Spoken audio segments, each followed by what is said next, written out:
Pan-Africanism is a form of white supremacy. White supremacy is a system that maintains and refines race as a primary axis of identity, social organization, and political action.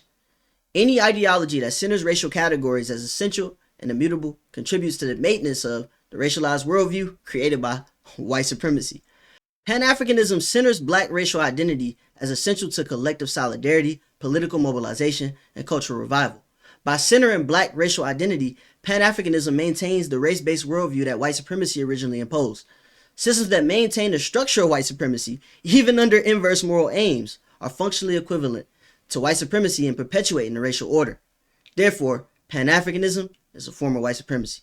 Pan-Africanism defines its identity in opposition to whiteness, and thus remains bound to the framework created by white supremacy.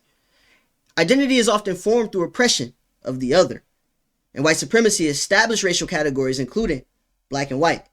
Pan-Africanism embraces a collective black identity in opposition to whiteness. If an identity is formed through opposition to an oppressive structure, it remains tied to that structure. Therefore, Pan-Africanism is still entangled with the framework of white supremacy. Pan-Africanism's focus on resisting oppression can lead to a form of resentment where identity is shaped by opposition and the status of being oppressed. Nietzsche's concept of resentment describes how a group can develop its values in opposition to those who appear stronger, which leads to a moral framework centered around victimhood. Parts of Pan-Africanism emphasize resistance to oppression as a core part of identity. And when an identity is shaped primarily by opposition to an oppressor, it can create a sense of specialness rooted in being oppressed. And this can lead to a cycle where the movement's identity and purpose are tied to the existence of an oppressor, rather than a positive vision beyond it.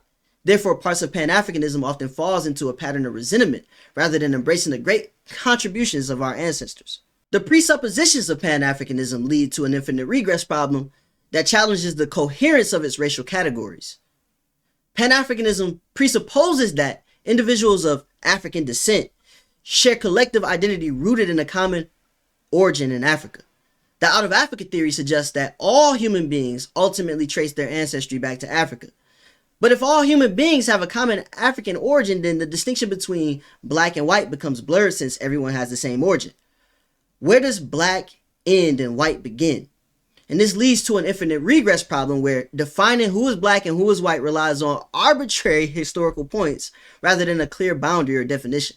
Therefore, the foundational racial categories that Pan-Africanism relies on are destabilized by the infinite regress problem.